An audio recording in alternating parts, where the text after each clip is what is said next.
Thank you for joining us today for Tech Tuesday. We're going to focus today on Google Classroom, the anatomy of an assignment. Let's pop on over to Google Classroom and take a look at this assignment.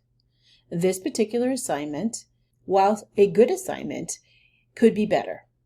It's missing some resources. It could use some clearer instructions for the students. And if I want to follow my procedures where I label things with the days of the week, as well as a topic, I need to add that to this assignment. Let's take a look at some ways that we can improve the way this assignment is written so that our students can understand all of the tasks that need to be completed. If you go to the upper right-hand corner of your assignment and find the three dots, you can click Edit. This will take you to the assignment window. Now here we've called this water cycle. We suggest you either use the date or the day of the week to help students focus on the specific day that this might be assigned. So for example, if I assign this on Tuesday, September 6th, I can be more specific when I'm speaking to my students to go see the Tuesday assignment for the water cycle. You can also add an emoji in front of the name of the assignment to help students focus on the topic. For example, if I'm an elementary teacher, I might want to use specific icons for all of the subjects that I teach. If I am a single subject teacher, I might want to use an icon that relates to the topic. So for example, if I right-click and click on Emoji and Symbols, I can then search for a specific emoji that I want to add to the front of this assignment. So if I were a secondary teacher, I might use water drops because this relates to the water cycle. If I was an elementary teacher, I might want to use maybe a microscope. Then you can see that the emoji is in front of the assignment, and when my students see that microscope, they know that it's a science assignment. Let's take a look next at the instructions. You can see I have 3 sentences here.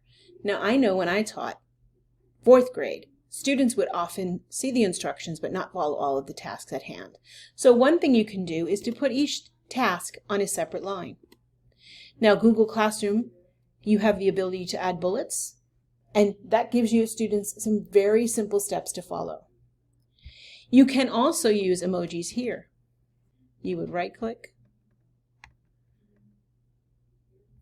search for, I'm just going to use the number 1, and then I've got that there as step 1.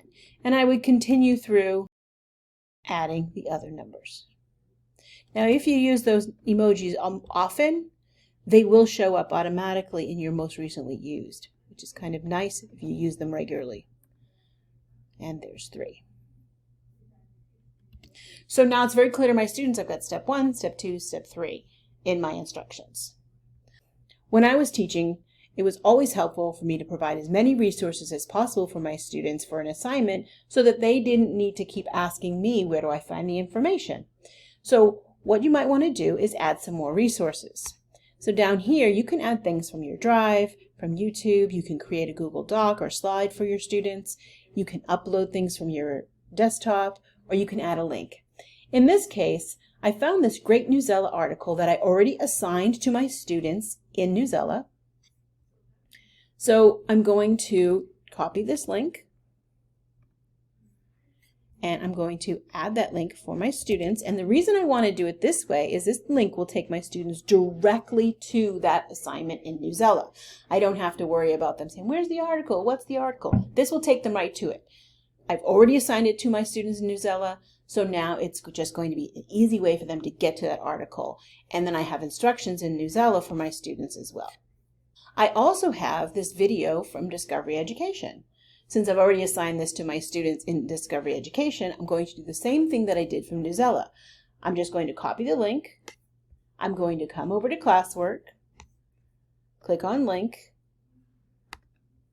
paste the link, and add the link. So again, this will take my students directly to the water cycle video in Discovery Education. So it really helps my students stay focused on exactly what they need to complete in those 2 platforms, Newsela and Discovery Education. So I've given them lots of resources to really help them understand the water cycle, in addition to the initial image that I shared with them. The next thing I want to make sure that I do is over here on the right-hand side. I want to make sure I adjust the points. This assignment is worth 40 points. I want to make sure I have a due date. Now, a lot of teachers don't want to put in a due date, but one of the reasons you do want to put in a due date is we want to start teaching our students about responsibility. Now, if they turn in something after the due date, they can still submit it, but it will be tagged, I believe, in red, and it will be said submitted late. So you will have that information to grade accordingly, or to have a conversation with students like, look, it's great you're turning in your work, but you might want to think about getting it in on time. And you can be very specific with the time. It goes up till midnight, so if you told students end of day, you can put midnight in there as well, or you can be very specific that you want it done by the end of the school day, and you can put 3 p.m. You do want to add a topic. Now you can see we have week 1, week 2. We do not have a week 3 yet, so we're going to click Create Topic. We're going to put week 3. I'm actually going to use an emoji here to kind of go along with my theme, so I'm going to pick 3. Let me go back and put a space. And then I would put the date. So that I believe week 3 was 9/6/22 through 9/9/22. So now that topic has been added, and this is ready to be assigned to my students. Now you can see this assignment is much clearer for students. They have the topics, they see it's Tuesday for that week, they've got the step-by-steps, and they've got all of their links. And just so you know, if you click on the topic, it will only show the topics for that week, which is really nice to help your students stay focused on what's happening that specific week, which is why we suggest you do use topics to help keep your Google Classroom organized. We covered that in last week's Tech Tuesday, and that video is available on our YouTube channel if you want to go on over there and check out our other Tech Tuesdays. So thank you for joining us. If you want to reach out to us, if you have any questions, please do so at digitalcoaches@mylusd.org. We're happy to help you out, and we'll see you next Tuesday when we talk about some tips and tricks for Google Classroom.